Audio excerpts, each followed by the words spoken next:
Hello students, ವಿಡಿಯೋದಲ್ಲಿ ನಾವು 10th ಮ್ಯಾಥ್ಸ್ನ ಅಭ್ಯಾಸ 3.2ರಲ್ಲಿ ಫಸ್ಟ್ ಕ್ವಶನ್, ಕೆಳಗಿನ ರೇಖಾತ್ಮಕ ಸಮೀಕರಣಗಳ ಜೋಡಿಗಳನ್ನು ಆದೇಶ ವಿಧಾನದಿಂದ ಬಿಡಿಸಿ.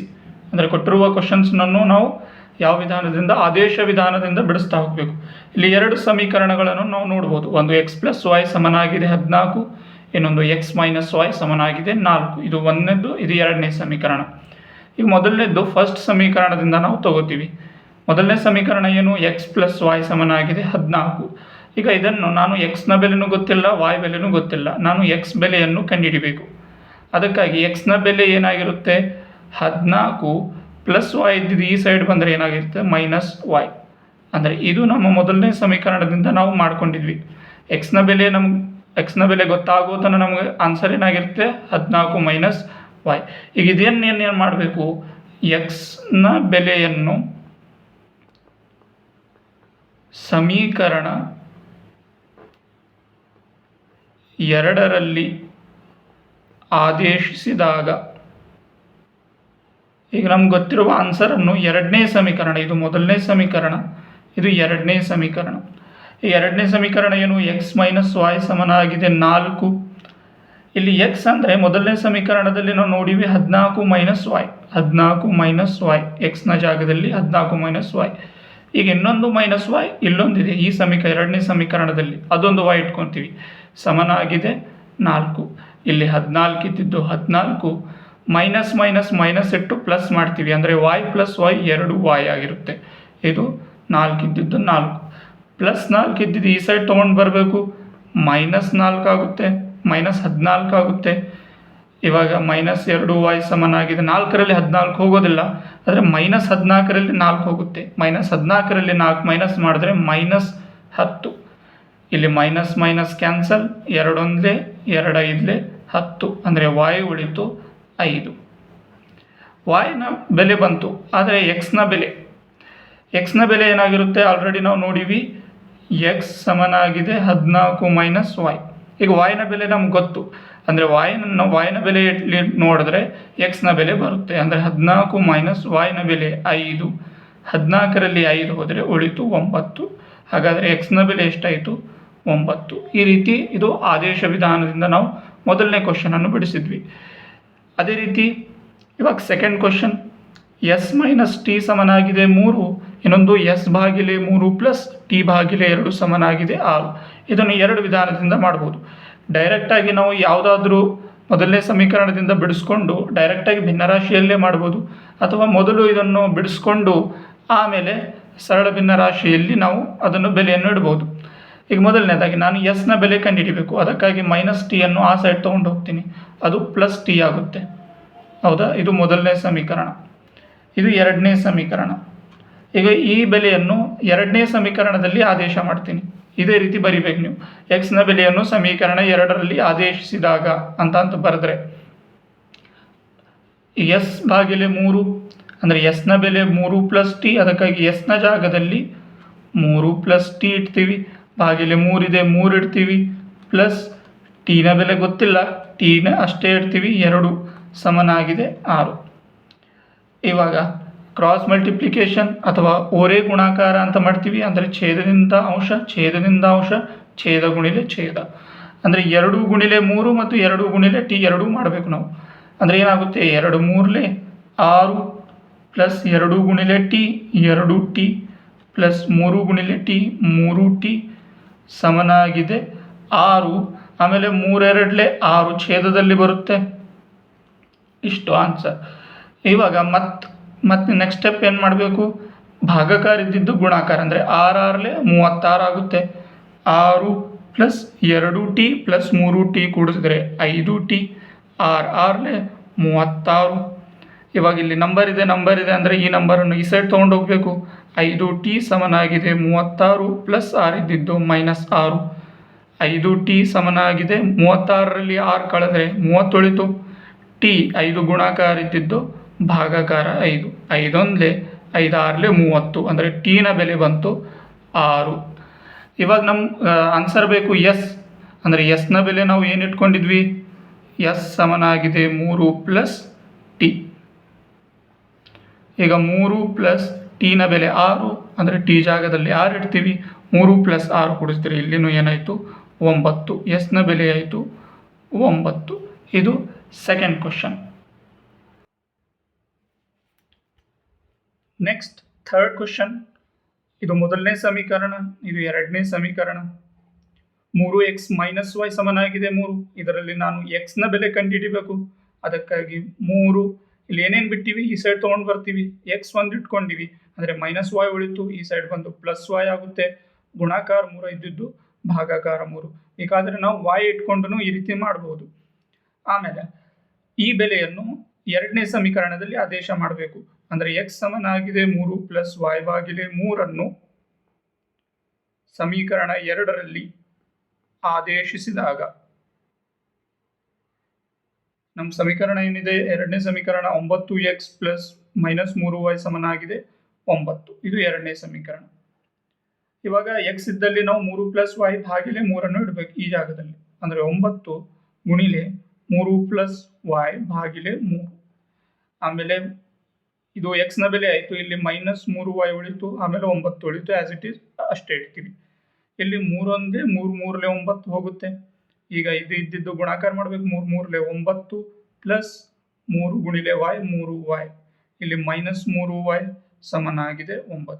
ಇಲ್ಲಿ +3y ಇದೆ, -3y ಇದೆ, ಅಂದರೆ 2 ಕ್ಯಾನ್ಸಲ್ ಆಗುತ್ತೆ, ಉಳಿಯುತ್ತೆ 9 ಸಮನಾಗಿದೆ 9. ಇಲ್ಲಿ ಯಾವುದೇ ಬೆಲೆಗಳು ಉಳಿದಿಲ್ಲ, ಅಂದರೆ x ಉಳಿದಿಲ್ಲ, y ಉಳಿದಿಲ್ಲ. ಈ ರೀತಿಯ ಆನ್ಸರ್ ಬಂದಾಗ ಅಂದರೆ ಚಿಹ್ನೆನೂ ಸೇಮ್ ಇರಬೇಕು, ಆಮೇಲೆ ಸಂಖ್ಯೆಗಳು ಸೇಮ್ ಇರಬೇಕು. ಅದು ಅವಾಗ ಏನಾಗುತ್ತೆ ಅಂದರೆ ಆದ್ದರಿಂದ ಅಪರಿಮಿತ ಪರಿಹಾರಗಳು. ಅವಾಗ ಯಾವುದೇ ಪರಿಹಾರ x ಅಥವಾ y ಸಿಗೋದಿಲ್ಲ. ಅವಾಗ ಏನು ಸಿಗುತ್ತೆ? ಅಪರಿಮಿತ ಪರಿಹಾರಗಳು ಸಿಗುತ್ತೆ. ನೆಕ್ಸ್ಟ್ ನಾಲ್ಕನೇದ್ದು 0.2x + 0.3y 1.3. ಈ ರೀತಿ ದಶಮಾಂಶದಲ್ಲಿ ಈ ಕ್ವಶನ್ ಇದೆ, ಹೌದಾ? ಇದು ಮೊದಲನೇ ಸಮೀಕರಣ, ಇದು ಎರಡನೇ ಸಮೀಕರಣ. ಈ ದಶಮಾಂಶದಲ್ಲಿ ಲೆಕ್ಕ ಇದ್ದಾಗ ನಾವು ದಶಮಾಂಶ ಇದ್ದಿದ್ದು ಪೂರ್ಣಾಂಕಗಳೊಂದಿಗೆ ಮಾಡ್ಕೋಬೇಕು. ಸ್ವಾಭಾವಿಕ ಸಂಖ್ಯೆಗಳು ಅಥವಾ ಪೂರ್ಣಾಂಕಗಳನ್ನು ಆಗಿ ಮಾಡ್ಕೋಬೇಕು. ಇವಾಗ ಅದಕ್ಕಾಗಿ ನಾವೇನು ಮಾಡ್ತೀವಿ ಅಂದರೆ ಸಮೀಕರಣ 1 ಮತ್ತು 2 ನಾವು 10ರಿಂದ ಗುಣಾಕಾರ ಮಾಡ್ತೀವಿ. ಅಂದರೆ ಇದನ್ನು ಕೂಡ 10ರಿಂದ ಗುಣಾಕಾರ ಮಾಡ್ತೀವಿ, ಆಮೇಲೆ ಇದನ್ನು ಸಹ 10ರಿಂದ ಗುಣಾಕಾರ ಮಾಡ್ತೀವಿ. 10 ಗುಣಿಲೆ 0.2 ಮಾಡಿದ್ರೆ ಅದು 2 ಆಗುತ್ತೆ, 2x. 10 ಗುಣಿಲೆ 0.3 ಮಾಡಿದ್ರೆ 3 ಆಗುತ್ತೆ, ಅಂದರೆ 3y. 10 ಗುಣಿಲೆ 1.3 ಮಾಡಿದ್ರೆ ಅದು 13 ಆಗುತ್ತೆ. ಇದು ಮೊದಲನೇ ಸಮೀಕರಣ. ಅದೇ ರೀತಿ 10ರಿಂದ 0.4 ಮಾಡಿದ್ರೆ 4x. ಇದು 0.5 ಇದ್ದಿದ್ದು 5y, ಆಮೇಲೆ 2.3 ಇದ್ದಿದ್ದು 23 ಆಗುತ್ತೆ. ಇದು ಎರಡನೇ ಸಮೀಕರಣ. ಇವಾಗ ನಾವು ಅದೇ ರೀತಿಯಾಗಿ x ನ ಬೆಲೆ ಕಂಡುಹಿಡಿತೀವಿ. x ಸಮನಾಗಿದೆ, ಈ x ಅನ್ನು ಬಿಟ್ಟು ಉಳಿಕಿದಲ್ಲ ಆ ಸೈಡ್ ಬರುತ್ತೆ. ಆ ಸೈಡ್ 13 ಇದೆ, 13 + 3y ಇದ್ದಿದ್ದು -3y, ಗುಣಾಕಾರ 2 ಇದ್ದಿದ್ದು ಭಾಗಾಕಾರ 2. ಇವಾಗ x ಅನ್ನು ಅಥವಾ x ನ ಬೆಲೆಯನ್ನು ಸಮೀಕರಣ 2ರಲ್ಲಿ ಆದೇಶಿಸಿದಾಗ ಎರಡನೇ ಸಮೀಕರಣ ಇದೆ 4x + 5y ಸಮನಾಗಿದೆ 23. ಇವಾಗ x ನ ಜಾಗದಲ್ಲಿ ನಾವು ಈ ಬೆಲೆಯನ್ನು ಇಡ್ತೀವಿ. ಅಂದರೆ 13 - 3y / 2, ಆಮೇಲೆ ಪ್ಲಸ್ 5y ಸಮನಾಗಿದೆ 23. ಇವಾಗ ಭಾಗ ಹೋಗುತ್ತೆ. 2 1 2, 2 2 4. ಈಗ 2 ಇದಕ್ಕೂ ಗುಣಾಕಾರ ಆಗಬೇಕು, ಇದಕ್ಕೂ ಗುಣಾಕಾರ ಆಗಬೇಕು. ಅವಾಗ ಇದು ಬ್ರಾಕೆಟ್ ಬಿಡಿಸ್ತೀವಿ. 13 2 ಏನಾಗುತ್ತೆ 26, 2 3 6y + 5y ಸಮನಾಗಿದೆ 23. ಇವಾಗ ಇಲ್ಲೊಂದು ಸಂಖ್ಯೆ ಒಂದು ಕಡೆ ಮಾಡ್ತೀವಿ, ಚರಾಕ್ಷರ ಒಂದು ಕಡೆ. ಈಗ ಮೈನಸ್ ಇದೆ, -6ರಲ್ಲಿ 5 ಹೋಯಿತು ಅಂದರೆ -y ಉಳಿಯುತ್ತೆ, ಅಂದರೆ ಒಂದೇ y ಉಳಿಯುತ್ತೆ. 23 ಇದು, ಆಮೇಲೆ ಉಳಿದು ಪ್ಲಸ್ 26 ಇದ್ದಿದ್ದು -26 ಆಗುತ್ತೆ. ಈಗ -y ಸಮನಾಗಿದೆ. -26ರಲ್ಲಿ 23 ಹೋಯಿತು ಅಂದರೆ -3, ಅಂದರೆ ಮೈನಸ್ ಕ್ಯಾನ್ಸಲ್, y ಸಮನಾಗಿದೆ 3. ಇವಾಗ y ಬೆಲೆ ಬಂತು ಅಂದರೆ x ನ ಬೆಲೆ ಕಂಡುಹಿಡಿಬೇಕು ಈ ಸೂತ್ರದಿಂದ. x ನ ಸಮನಾಗಿದೆ 13 - 3y / 2. ಇವಾಗ 13 - 3 y ನ ಬೆಲೆ 3, ಅಂದರೆ 3 / 2. 13 3 3 9 / 2. 13ರಲ್ಲಿ 9 ಹೋಯಿತು, ಉಳಿತು 4, 2 1 2, 2 2 4 ಅಂದರೆ ಎಕ್ಸ್ನ ಬೆಲೆ ಉಳಿತು 2. ಇದು 4th question. Next 5th question. ರೂಟ್ನಲ್ಲಿದೆ ಕ್ವಶನ್. √2x ಪ್ಲಸ್ √3y ಸಮನಾಗಿದೆ 0 ಒಂದನೇ ಸಮೀಕರಣ. √3x ಮೈನಸ್ √8y ಸಮನಾಗಿದೆ 0 ಇದು ಎರಡನೇ ಸಮೀಕರಣ. ಇದು ಮೊದಲನೇದ್ದು, ಇದು ಎರಡನೇ ಸಮೀಕರಣ. ರೂಟನ್ನು ಅದೇ ರೀತಿ ಇಡ್ತೀವಿ, ನಾವು ಬಿಡಿಸ್ತಾ ಹೋಗ್ತೀವಿ. ಇಲ್ಲಿ ಸೇಮ್ ಅದೇ ಮಾಡ್ತೀವಿ. ಎಕ್ಸ್ನ ಬೆಲೆ ಕಂಡುಹಿಡಿಬೇಕು ನಾನು. ಅಂದರೆ ಎಕ್ಸ್ ಸಮನಾಗಿದೆ ಪ್ಲಸ್ √3y. ಇಲ್ಲಿ ಆಲ್ರೆಡಿ 0 ಇದೆ, ಯಾವುದೇ ಬೆಲೆ ಇಲ್ಲ, ಅದಕ್ಕಾಗಿ ಡೈರೆಕ್ಟ್ ಆಗಿ ಪ್ಲಸ್ √3y ಇದ್ದಿದ್ದು ಮೈನಸ್ √3y ಭಾಗಿಲೆ ಏನಾಗುತ್ತೆ ಗುಣಾಕಾರ 2 ಇದ್ದಿದ್ದು ಭಾಗಾಕಾರ 2 ಇಷ್ಟು. ಇವಾಗ ಎಕ್ಸ್ ಅನ್ನು ಬಿಟ್ಟು ಉಳಿಕೆದೆಲ್ಲ ಈ ಸೈಡ್ ತೊಗೊಂಡು ಬಂದಿವಿ. ಇದು ಎಕ್ಸ್ನ ಬೆಲೆ. ಇವಾಗ ಎಕ್ಸ್ ಸಮನಾಗಿದೆ ಮೈನಸ್ √3y ಭಾಗಿಲೆ 2 ಸಮೀಕರಣ 2ರಲ್ಲಿ ಆದೇಶಿಸಿದಾಗ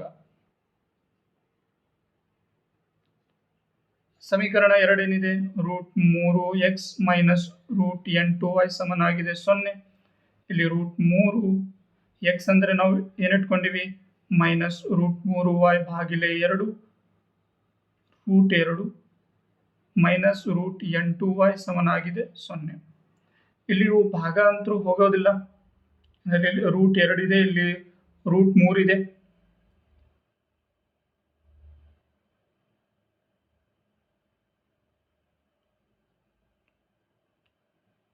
ಇವಾಗ ಏನು ಮಾಡ್ತೀವಿ ನಾವು ಗುಣಾಕಾರ ಮಾಡ್ತೀವಿ. ಇಲ್ಲಿ √3 ಇದೆ, ಇಲ್ಲಿನೂ ಮೈನಸ್ √3 ಇದೆ, ಅಂದರೆ ಚಿಹ್ನೆ ಅಂತೂ ಮೈನಸ್ ಇರುತ್ತೆ. ಆದರೆ ಆನ್ಸರ್ ಏನು ಬರುತ್ತೆ, ಯಾವಾಗೂ ಎರಡು ಸಂಖ್ಯೆಗಳು ರೂಟ್ನಲ್ಲಿ ಸೇಮ್ ಇದ್ದರೆ ಆ ಸಂಖ್ಯೆ ಹೊರಗೆ ಬರುತ್ತೆ. ಅಂದರೆ ಏನಾಗುತ್ತೆ ಬರೀ 3 ಆಗ್ತದೆ. ಯಾಕಂದರೆ √3 ಗುಣಿಲೆ √3 ಏನಾಗ್ತದೆ 3 3 9, ಅಂದರೆ ಇದರ ವರ್ಗಮೂಲ, ಇದು ಎದರದ್ದು ವರ್ಗಮೂಲ ಅದ 3ರ ವರ್ಗಮೂಲ ಅದ. ಅಥವಾ ಈ ರೀತಿನೂ ಹೇಳ್ಬೋದು, ಇದು 3 ಗುಣಿಲೆ 3 ಆಗ್ತದೆ. ಯಾವಾಗ ರೂಟ್ನಾಗ ಎರಡು ಸಂಖ್ಯೆಗಳು ಒಂದು ಜೋಡಿ ಆಗ್ತದೆ, ಆ ಸಂಖ್ಯೆ ಹೊರಗೆ ಬರ್ತದೆ. ಅಥವಾ ನಾವು ಈ ರೀತಿ ತಿಳ್ಕೊಬೋದು, ಎರಡು ಸಂಖ್ಯೆಗಳು ಸೇಮ್ ಇದ್ದರೆ ಅವು ರೂಟ್ನಾಗಿದ್ದರೆ, ಅಥವಾ ಯಾವುದಾದ್ರೂ ಸಂಖ್ಯೆ ಸ್ಕ್ವೇರ್ನಾಗಿದ್ದರೆ ರೂಟ್ನಲ್ಲಿ ಆ ಸಂಖ್ಯೆ ಒಳಗಿರುವ ಸಂಖ್ಯೆ ಹೊರಗೆ ಬರ್ತದೆ. ಇದನ್ನು 2 ಆಗ್ತದೆ, ಇದರ ಆನ್ಸರ್ನು 2 ಆಗ್ತದೆ, ಸೇಮ್ ಇರ್ತದೆ. ಅದಕ್ಕಾಗಿ √3 ಗುಣಿಲೆ √3 ಏನಾಗ್ತದೆ 3 ಆಗ್ತದೆ. ಅದು y ಇದ್ದಿದ್ದು y ಪ್ಲಸ್ ಮೈನಸ್ ಮೈನಸ್ ಆಗ್ಬಿಡ್ತದೆ. ಇಲ್ಲಿ √2 8y 0 √2 ಉಳಿತದ. ಆ √2 ನಾವು ಇಲ್ಲಿ ಇಟ್ಕೋತೀವಿ. ಇವಾಗ √2 ಗುಣಿಲೆ ಏನು ಮಾಡಬೇಕು, ಇವಾಗ √8 ಮಾಡಬೇಕು. ಯಾಕಂದರೆ ಲಸ ಏನೂ ಇರಲಿಲ್ಲ ಅಂದರೆ 1 ಇರ್ತದೆ. ಒರೇ ಗುಣಾಕಾರ ಮಾಡಿದ್ರೆ √3y ಒಂದರೆ √3yನೇ ಇರ್ತದೆ. ಅದಕ್ಕಾಗಿ ಇಲ್ಲಿ ಏನೂ ಚೇಂಜ್ ಆಗೋದಿಲ್ಲ, ಇಲ್ಲಿ ಚೇಂಜ್ ಆಗುತ್ತೆ. ಯಾವಾಗೂ ರೂಟ್ನಾಗಿರುವ ಸಂಖ್ಯೆ ಗುಣಾಕಾರ ಒಳಗಾಗ್ತದೆ. ಅಂದರೆ 2 8 ಏನಾಗ್ತದೆ 16 ಆಗ್ತದೆ. ಈಗ ಮತ್ತದು ಬಿಡಿಸ್ಬೇಕು ನಾವು. ಆಮೇಲೆ √2 ಭಾಗಾಕಾರ ಇದ್ದಿದ್ದು ಗುಣಾಕಾರ ಆಗ್ತದೆ. ಅಂದರೆ √2 ಗುಣಿಲೆ 0 ಮಾಡಿದ್ರೆ ಏನಾಗ್ತದೆ, ಅದು 0ನೇ ಇರ್ತದೆ. ಅಂದರೆ ಮೈನಸ್ ಮೈನಸ್ ಮೈನಸ್ ಇದ್ದಿದ್ದು ಮೈನಸ್ ಆಗುತ್ತೆ. ಮೈನಸ್ ಯಾವಾಗ ಎರಡು ಸಂಖ್ಯೆಗಳು ಮೈನಸ್ನಾಗ ಇರ್ತಾವೆ, ಚಿಹ್ನೆ ಮೈನಸ್ ಇರ್ತದೆ, ಅದ್ರ ಪ್ಲಸ್ ಮಾಡ್ತೀವಿ. 4 + 3 7y ಸಮನಾಗಿದೆ 0. ಇವಾಗ y ಸಮನಾಗಿದೆ 0. ಇದು ಗುಣಾಕಾರ -7 ಇದ್ದಿದ್ದು ಭಾಗಾಕಾರ -7 ಏನಾಗುತ್ತೆ 0 ಗುಣಾಕಾರ ಅಥವಾ ಭಾಗಾಕಾರ ಇದ್ರೆ ಆನ್ಸರ್ ಏನಾಗಿರುತ್ತೆ 0ನೇ ಆಗಿರುತ್ತೆ. ಇವಾಗ ನಮ್ಗೆ ಎಕ್ಸ್ನ ಬೆಲೆ ಬೇಕು. ಎಕ್ಸ್ ಸಮನಾಗಿದೆ -√3y ಭಾಗಿಲೆ √2.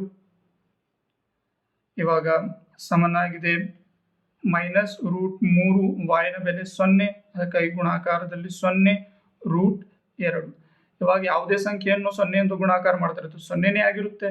ಅದರ √2 ಭಾಗಾಕಾರ 0 ಇದ್ದರೂ ಅದನ್ನು 0ನೇ ಆಗಿರುತ್ತೆ. ಅಂದರೆ ಎಕ್ಸ್ನ ಬೆಲೆ ಏನಾಯಿತು 0, y ನ ಬೆಲೆನೂ 0, ಎಕ್ಸ್ನ ಬೆಲೆ ಸಹ 0. ಇದು 5ನೇ ಕ್ವಶನ್.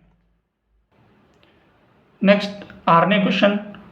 ಇದು ಭಿನ್ನರಾಶಿಯಲ್ಲಿ ಕೊಟ್ಟರೆ ನಮ್ಗೆ 3x ಭಾಗಿಲೆ 2 - 5y ಭಾಗಿಲೆ 3 ಸಮನಾಗಿದೆ -2. ಅದೇ ರೀತಿ x ಭಾಗಿಲೆ 3 + y ಭಾಗಿಲೆ 2 ಸಮನಾಗಿದೆ 13/6. ಇದು ಭಿನ್ನರಾಶಿ ಇದ್ದಿದ್ದನ್ನು ಮೊದಲು ಸರಳ ರೂಪದಲ್ಲಿ ತರ್ತೀವಿ, ಸಮೀಕರಣ ರೂಪದಲ್ಲಿ. ಈಗ ನೋಡ್ರಿ, ಇದು ಮಾಡಬೇಕಾದ್ರೆ ನಾವು ಒರೇ ಗುಣಾಕಾರವನ್ನು ಮಾಡ್ತೀವಿ. 3 ಗುಣಿಲೆ 3 3 3 9x. ಈಗ 2 ಗುಣಿಲೆ 5 2 5 10y ಮತ್ತು 2 3 6 ಸಮನಾಗಿದೆ -2. ಇದು ಭಾಗಾಕಾರ ಇದ್ದಿದ್ದು ಗುಣಾಕಾರ ಆಗ್ತದೆ. ಅಂದರೆ 6 2 12 9x - 10y ಸಮನಾಗಿದೆ -12. ಇದು ಮೊದಲನೇ ಸಮೀಕರಣ ಬಂತು. ಇದೇ ರೀತಿ ಇದನ್ನು ಬಿಡಿಸ್ಕೋಬೇಕು. 2 ಗುಣಿಲೆ ಎಕ್ಸ್ 2x ಪ್ಲಸ್ 3 ಗುಣಿಲೆ ವೈ 3y 3 2 6 ಸಮನಾಗಿದೆ 13/6. ಇಲ್ಲಿನೂ ಸಹ ಏನಿದೆ ಭಿನ್ನರಾಶಿ ಇದೆ. ಇಲ್ಲಿ ನೋಡ್ರಿ, ಇಲ್ಲಿನೂ ಛೇದ ಅಂದರೆ ಇದು ಭಾಗಾಕಾರ ಇದ್ದಿದ್ದು ಗುಣಾಕಾರ ಆಗ್ತದೆ. ಇಲ್ಲಿ 6 6 ಒಂದ್ಲೆ ಕ್ಯಾನ್ಸಲ್ ಆಗ್ತದೆ. ಅದಕ್ಕಾಗಿ ಡೈರೆಕ್ಟಾಗಿ ನಾವು 6 ಛೇದ ಕ್ಯಾನ್ಸಲ್ ಮಾಡ್ತೀವಿ. ಅಂದರೆ ಮ್ಯಾಲಿಂದ ಏನು ಉಳಿತು, 2x ಪ್ಲಸ್ 3y ಸಮನಾಗಿದೆ 13. ಇದು ನಮ್ಮ ಎರಡನೇ ಸಮೀಕರಣ. ಸೇಮ್ ಇವಾಗ ಮತ್ತೆ ಅದೇ ಎಕ್ಸ್ನ ಬೆಲೆ ಕಂಡುಹಿಡಿಬೇಕು ನಾನು. ಅದಕ್ಕಾಗಿ ಎಕ್ಸ್ ಸಮನಾಗಿದೆ -12 -10y ಇದ್ದಿದ್ದು ಪ್ಲಸ್ 10y ಭಾಗಿಲೆ 9 ಗುಣಾಕಾರ ಇದ್ದಿದ್ದು ಭಾಗಾಕಾರ. ಅಂದರೆ ಎಕ್ಸ್ ಅನ್ನು ಬಿಟ್ಟು ಉಳಿಕೆದ್ದೆಲ್ಲವನ್ನು ಈ ಸೈಡ್ ತೊಗೊಂಡು ಬಂದೀವಿ. ಇವಾಗ ಇದೇ ಬೆಲೆಯನ್ನು ಎಕ್ಸ್ ಸಮನಾಗಿದೆ -12 ಪ್ಲಸ್ 10y ಭಾಗಿಲೆ 9 ಸಮೀಕರಣ 2ರಲ್ಲಿ ಆದೇಶಿಸಿದಾಗ ಏನಿದೆ ಎರಡನೇ ಸಮೀಕರಣ 2x ಪ್ಲಸ್ 3y ಸಮನಾಗಿದೆ 13. ಈ ರೀತಿ ಇದೆ. ಇವಾಗ 2x ಜಾಗದಲ್ಲಿ ಏನು ಇಡಬೇಕು, ಈ ಬೆಲೆಯನ್ನು ಇಡಬೇಕು. ಅಂದರೆ -12 ಪ್ಲಸ್ 10y ಭಾಗಿಲೆ 9 ಆಮೇಲೆ ಪ್ಲಸ್ 3y ಸಮನಾಗಿದೆ 13. ಈ ರೀತಿ ಎಕ್ಸನ್ನು ಬೆಲೆ ಇಟ್ಟಿವಿ, ಉಳಿಕಿದೆಲ್ಲ ಸೇಮ್ ಇದೆ. ಇವಾಗ ಇವೆಂತರೂ ಭಾಗ ಹೋಗೋದಿಲ್ಲ, ಅಂದರೆ ಡೈರೆಕ್ಟಾಗಿ ಗುಣಾಕಾರ ಮಾಡ್ತೀವಿ. 2ಅನ್ನು 12 ಮತ್ತು 2ರಿಂದ 10.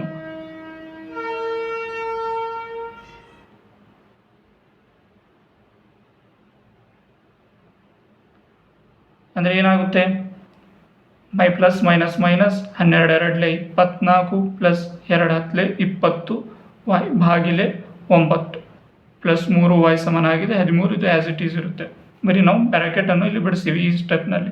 ನೆಕ್ಸ್ಟ್ ಸ್ಟೆಪ್ನಲ್ಲಿ ಏನು ಮಾಡಬೇಕು ಅಂದರೆ 9ಅನ್ನು ಇಲ್ಲಿನೂ ಗುಣಾಕಾರ ಮಾಡಬೇಕು, ಇಲ್ಲಿನೂ ಗುಣಾಕಾರ ಮಾಡಬೇಕು. ಆವಾಗ ಈ ಛೇದ ಹೋಗುತ್ತೆ. ಡೈರೆಕ್ಟಾಗಿ ಮಾಡ್ತೀವಿ.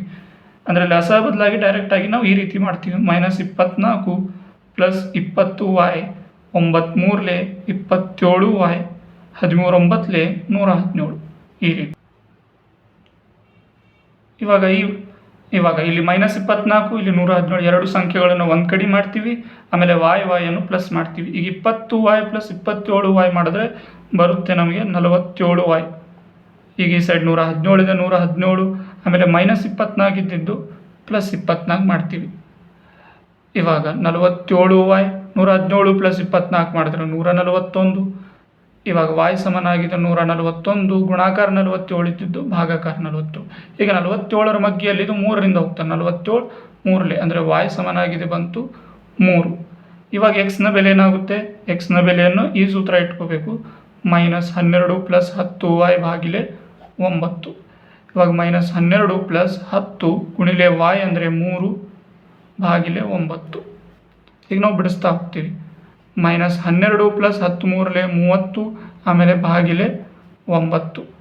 ಈಗ ಪ್ಲಸ್ 30ರಲ್ಲಿ 12ರಲ್ಲಿ 30 ಹೋಗೋದಿಲ್ಲ, 30ರಲ್ಲಿ 12 ಹೋಗುತ್ತೆ, 18 ಉಳಿಯುತ್ತೆ. ದೊಡ್ಡ ಸಂಖ್ಯೆ ಪ್ಲಸ್ನಲ್ಲಿದೆ, ಅದಕ್ಕಾಗಿ ಪ್ಲಸ್. ಈಗ 9 ಭಾಗಿಲೆ 9 1 9 2 18. ಹಾಗಾದರೆ ಎಕ್ಸ್ನ ಬೆಲೆ ಬಂತು 2. ಇದು 6ನೇ ಕ್ವಶನ್. ನೆಕ್ಸ್ಟ್ ಎರಡನೇ ಕ್ವಶನ್ 2x ಪ್ಲಸ್ 3y ಸಮನಾಗಿದೆ 11, 2x ಮೈನಸ್ 4y ಸಮನಾಗಿದೆ 24. ಇದನ್ನು ಬಿಡಿಸಿರಿ ಮತ್ತು ಇದರಿಂದ y ಸಮನಾಗಿದೆ mx ಪ್ಲಸ್ 3ರಲ್ಲಿ mನ ಬೆಲೆಯನ್ನು ಕಂಡುಹಿಡಿಯಿರಿ. ಅಂದರೆ ಈ ಬೆಲೆಯನ್ನು ನಾವು ಕಂಡುಹಿಡಿಬೇಕು. ಮೊದಲನೇದಾಗಿ ಇವೆರಡು ಸಮೀಕರಣಗಳನ್ನು ಮೊದಲು ಯಾವ ರೀತಿ ಬಿಡಿಸ್ತಾ ಇದ್ವಿ ಅದೇ ರೀತಿ ಬಿಡಿಸಬೇಕು. ಇದು ಮೊದಲನೇ ಸಮೀಕರಣ, ಇದು ಎರಡನೇ ಸಮೀಕರಣ. ಅಂದರೆ 2x ಪ್ಲಸ್ 3y ಸಮನಾಗಿದೆ 11. ಇದು ಮೊದಲನೇ ಸಮೀಕರಣ, ಹೌದಾ. ಸಮೀಕರಣ 1ರಿಂದ ಏನು ಮಾಡ್ತೀವಿ, ಎಕ್ಸ್ನ ಬೆಲೆ ಕಂಡುಹಿಡಿತೀವಿ. ಅಂದರೆ 11 ಪ್ಲಸ್ 3y ಇದ್ದಿದ್ದು ಮೈನಸ್ 3y ಗುಣಾಕಾರ 2 ಇದ್ದಿದ್ದು ಭಾಗಾಕಾರ 2. ಇದು ಎಕ್ಸ್ನ ಬೆಲೆ ನಮ್ಗೆ ಗೊತ್ತಾಗುತ್ತಾನ ಇದು. ಇವಾಗ ಎಕ್ಸ್ ಸಮನಾಗಿದೆ 11 ಮೈನಸ್ 3y ಭಾಗಿಲೆ 2ಅನ್ನು ಸಮೀಕರಣ 2ರಲ್ಲಿ ಆದೇಶಿಸಿದಾಗ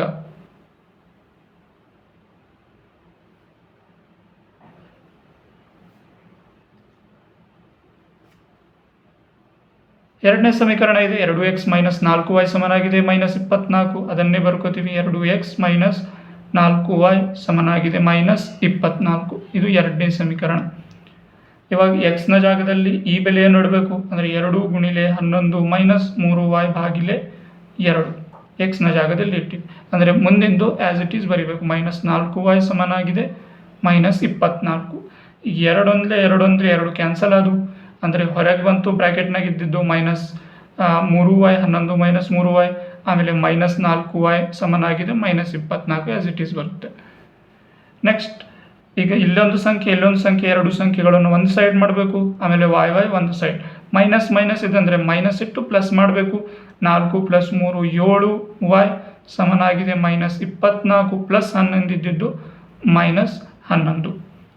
ಈಗ -7y ಸಮನಾಗಿದೆ -24 -11 ಆಗುತ್ತೆ -35, ಆಮೇಲೆ y ಸಮನಾಗಿದೆ -35 ಭಾಗಿಲೆ ಗುಣಾಕಾರ -7 ಇದ್ದಿದ್ದು ಭಾಗಿಲೆ 7, - ಕ್ಯಾನ್ಸಲ್, 7 × 7, 7 × 5 35, ಅಂದರೆ yನ ಬೆಲೆ ಬಂತು 5.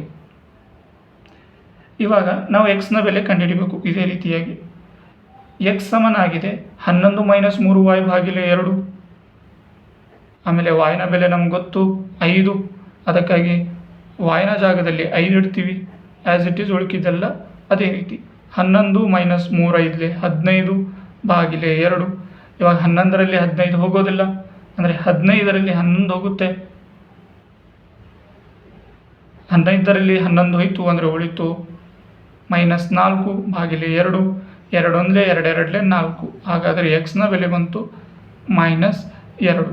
ಆದರೆ ನಮಗೆ ಇದು ಆದಮೇಲೆ ನಮಗೇನು ಕೇಳಿದ್ದಾರೆ, ನ ಬೆಲೆ ಕೇಳಿದ್ದಾರೆ, ಅಂದರೆ ಈ ಬೆಲೆ ಬೇಕು ನಮ್ಗೆ. ಅಂದರೆ y ಸಮನಾಗಿದೆ mx + 3 ಅಂತ ಕೊಟ್ಟಿದ್ದಾರೆ. ಹೌದಾ, ನಮ್ಮಲ್ಲಿ x ನ ಬೆಲೆನೂ ಇದೆ, y ನ ಬೆಲೆನೂ ಇದೆ. y ನ ಬೆಲೆ ಇದೆ ನಮ್ಮಲ್ಲಿ 5, ಅದಕ್ಕಾಗಿ y ಜಾಗದಲ್ಲಿ 5 ಸಮನಾಗಿದೆ, m ಬೆಲೆ ಗೊತ್ತಿಲ್ಲ. ಈಗ x ಗುಣಾಕಾರದಲ್ಲಿದೆ, ಅದು -2 ಇದೆ, ಅದಕ್ಕಾಗಿ -2 + 3. ಇವಾಗ 5 m ಗುಣಿಲೆ -2 ಅಂದರೆ -2m ಆಗುತ್ತೆ, +3. ಈಗ +3 ಇದ್ದಿದ್ದು ಈ ಸೈಡ್ ತೊಗೊಂಡು ಬಂದರೆ -3 ಸಮನಾಗಿದೆ -2m. 5ರಲ್ಲಿ 3 ಹೋಯಿತು ಅಂದರೆ 2, ಇದು -2m ಇದ್ದಿದ್ದು 2m.